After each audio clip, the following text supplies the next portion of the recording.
Bepis, and welcome back to our Crusader Kings 3 guide series.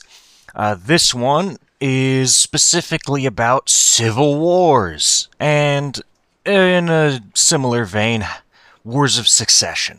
So if you see something like this pop up on your screen, you'll have a better idea on what you want to do. Now, number one, there's a bunch of different kinds of civil wars. The one I have right here is a liberty war. Basically, what they want to do is decrease your authority. What you can do is you can capitulate to them, and all it'll do is it'll drop your authority law one level. So from 2, it'll go back down to 1. It won't ever go down 2. You can bump it back up afterwards, too. But if you've recently changed it, you'll have to wait.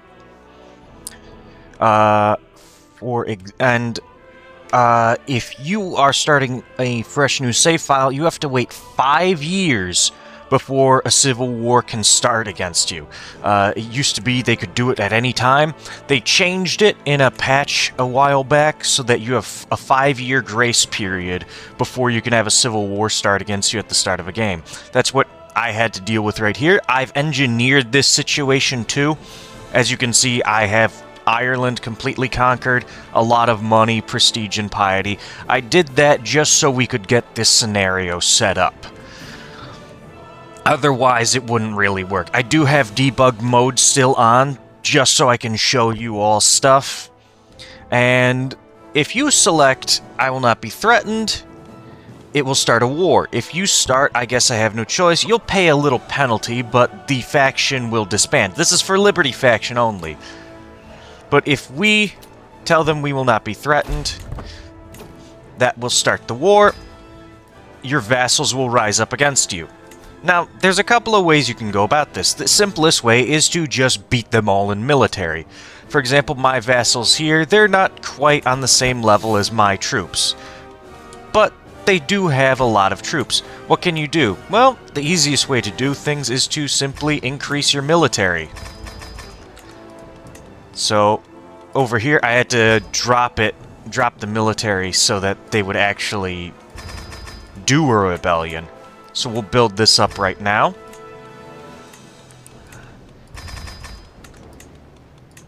Just get a bunch of troops here. Which one is it? That one. And we'll station a couple of these. Give them their buffs. Alright. Now, our soldiers will be about 3,000. We have to wait for them to all show up. And while you are at war, in a civil war, your border war policy will switch off of guaranteed protection to conditional join. Meaning other people can attack your vassals and you cannot protect them. Now, we're just going to wait here for this military to slowly come together. Now, there's this other kind of faction that will cause a civil war that just popped up. For whatever reason, my factions tab is bugged. But that one was a peasant faction. Peasant factions basically just want more autonomy for the peasantry. They do not want you to have as much control as you do. Now, for the purposes of this video, I could go through the whole war scenario, but wars in Crusader Kings are fairly simple, so we'll just turn on yes men right here, and you can enforce demands. Now, what we're going to do here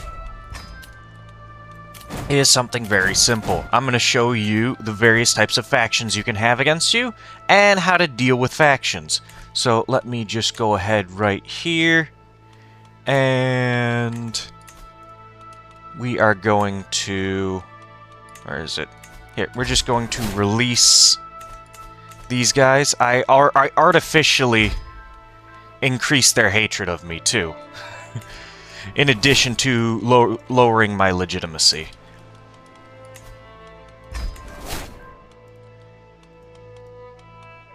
As you can see, I deliberately lowered my legitimacy. Let's put it back up to right about where it would have to be. Right there. Now, and let's change the opinion so that it's so that we can continue with this. Now, what are factions? Well, we'll switch characters right here. Factions are this tab right here. You can start a faction at any point in time. Right now, they're unable to create a faction for 10 years. If we simply load a save, I think a previous autosave should do it.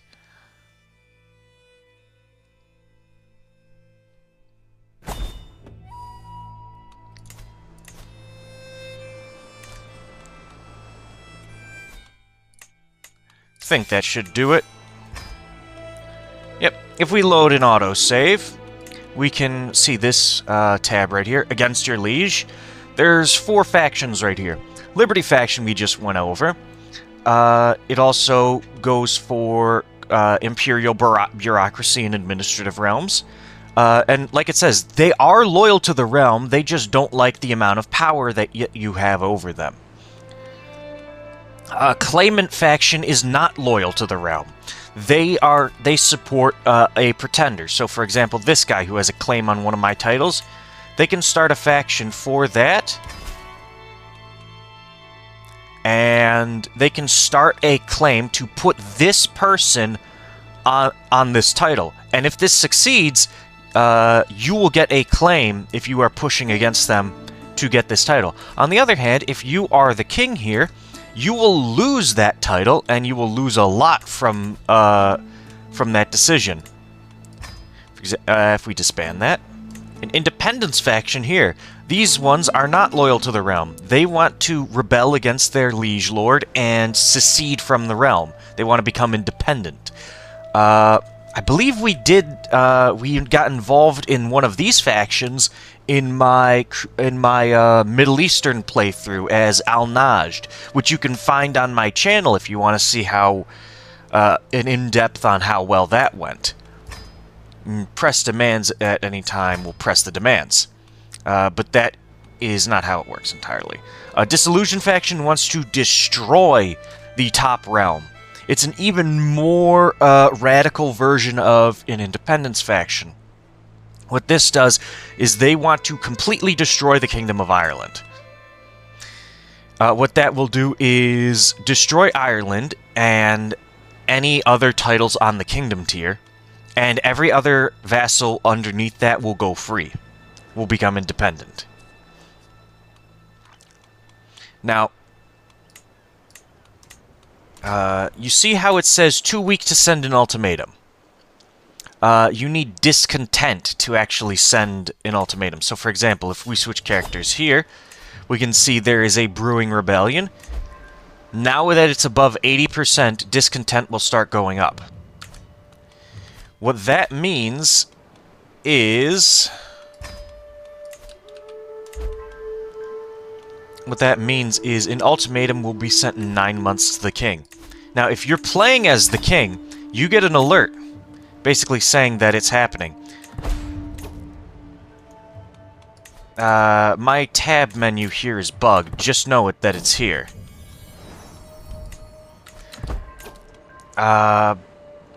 It is bugged, and it dissolved, right? Because these guys don't hate me that much, and this guy, High Chief of Ulster, was the leader, and he left, so it dissolved the whole thing. But you'll see over here, I don't know why it's bugged right now, but you'll see a faction over here, and it'll look exactly the same, just from the other perspective.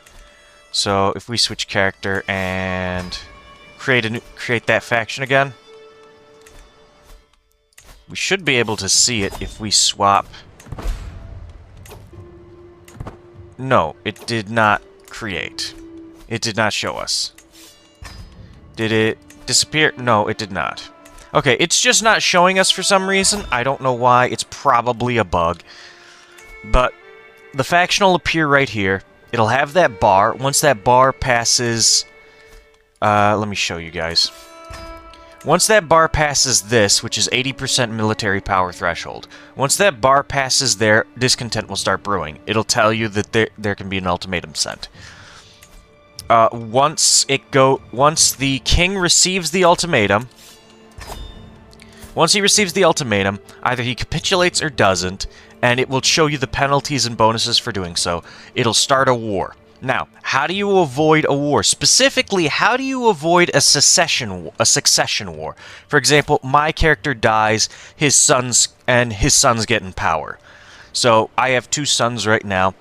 I'd have to run the game for a while to get them up to age. I'm not going to do that. I'm already behind schedule as it is for recording. But he gets into power. His brother wants the kingdom.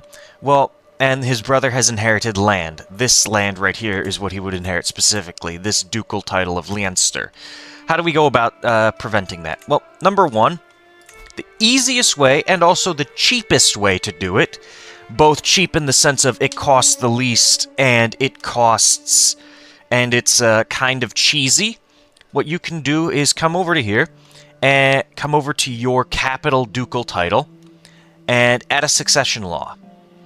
And it'll only bring up elective succession laws. Now, you can do this as long as you are feudal and as long as you are a tribe.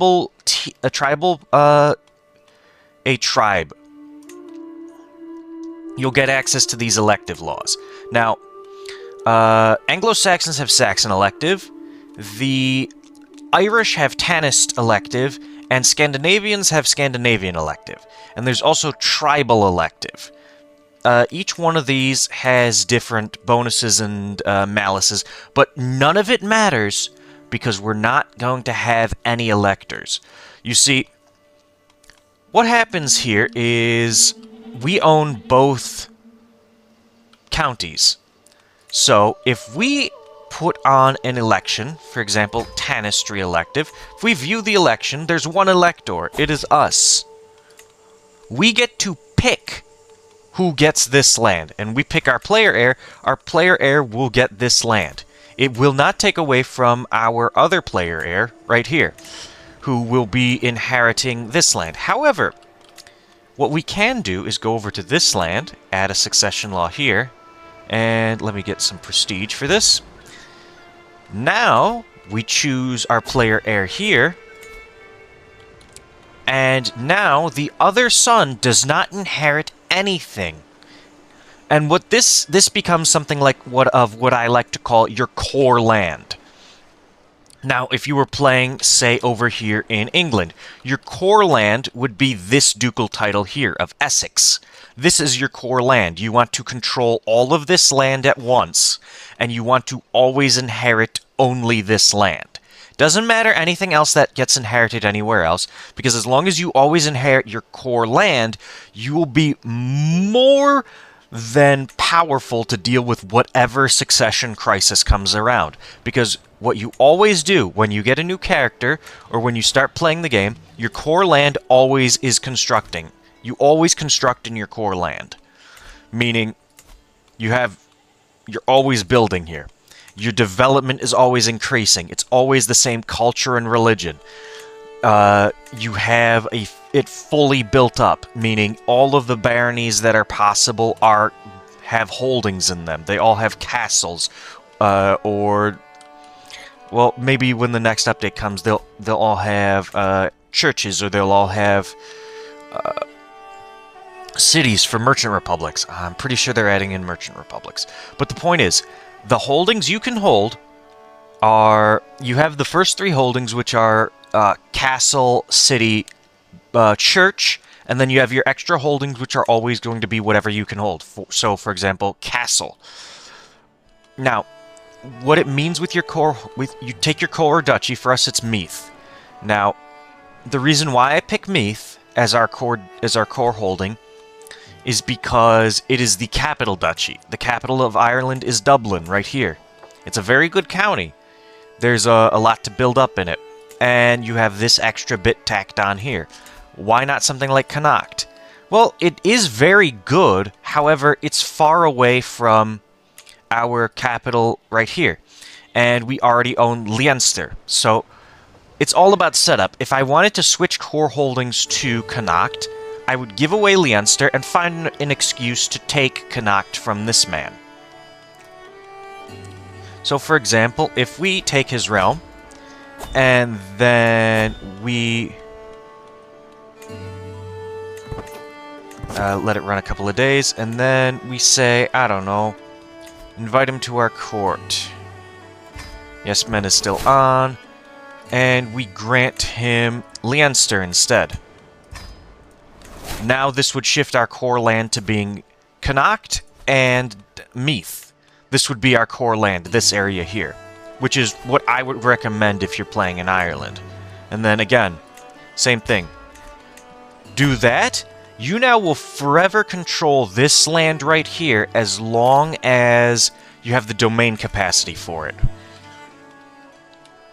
It's very, very strong doing this method, and as time goes on, as long as your descendants inherit your core land, that being these two duchies right here, you will never have an issue with a succession crisis, because while the AI is fighting with each other trying to gain power to challenge you, you never have to fight with any AI to control the very highly developed land that you personally own. Now, if for some reason they do end up getting a military, they have allies that are way stronger than you, what is your next option? Well, your next option would be, this guy has an heir?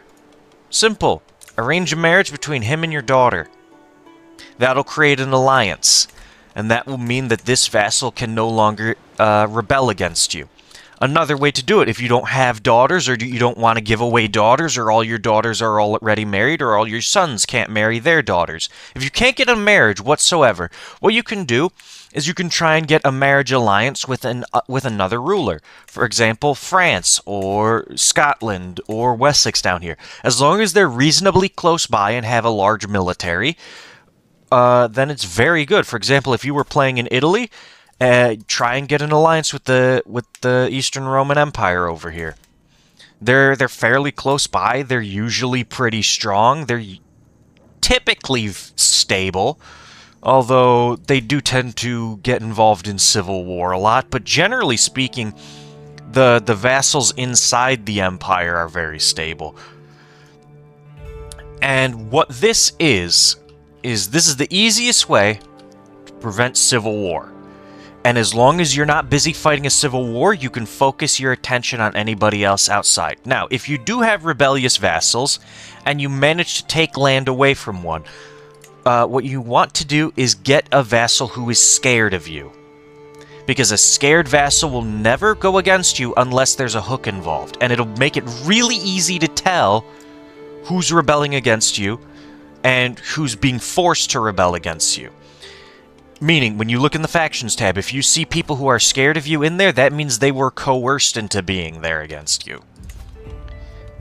And what you can do is, you can basically let them go free, take their money, obviously, pardon them, they'll love you even more, even while being scared of you.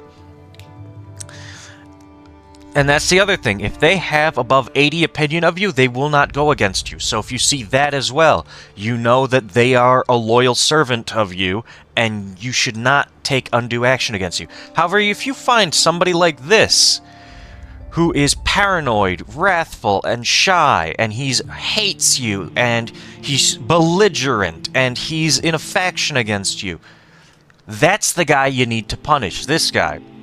So when he rebels against you and you take him over, or you fail to take him over, this is your target. You need to get rid of him by any means necessary, murder, war, whatever. Get rid of him, take back your land, or you win the war, imprison him, execute him. Because he rebelled against you. It's an executionable offense. That's the other thing. I didn't quite show it, though. Dealing with, if we go back to the other autosave, right here, I think it should pop us up. Yep, our war ends. They are all in our prison. What you can do here, Now that they're in your prison, you can decide what to do with them. Known criminal, revolted against me, imprison, banish, execute, revoke title. Now, if they have an heir who's young like this, execution's not a bad idea, because this will weaken the vassal for a while, and the heir will hate you, but the opinion bonus will be gone by the time they're grown up, or about to be gone by the time they're grown up and can actually plot against you. So for this one, normally what I would do is come over here and revoke title. We cannot do that, however, because our tribal authority is too low. And it won't be able to be raised. However, what you can do here, and you can only jail them as a tribe as long as you have tribal authority too. What you would do here is execution. Doesn't cost you piety, doesn't cost you tyranny, it gives you dread, and you, my guy loses stress because he's zealous and this guy's a different faith. I think it will cost you piety if he is of the same faith as you, but my guy is zealous. Now, we execute him. It will not be seen as being tyrannical. Basically, tyranny is when you do something that is against your laws. You can be tyrannical. Nothing is stopping you from being tyrannical, except for the fact that your vassals start hating you. So, I'll talk on tyranny in another video, though. I'll get a scenario set up for tyranny. But this is basically how it goes for after you look at their traits. This guy was terrified of us. He was coerced into being in there. So what I would do here is, if you have the option, I would have him give up any claims he has. That'll weaken his claim. That'll weaken him internally. Or if he's of a different religion, simply force him to convert. It's that simple. Anyway, that is civil wars and managing succession, so I will see you all in the next episode, so stay tuned. Goodbye.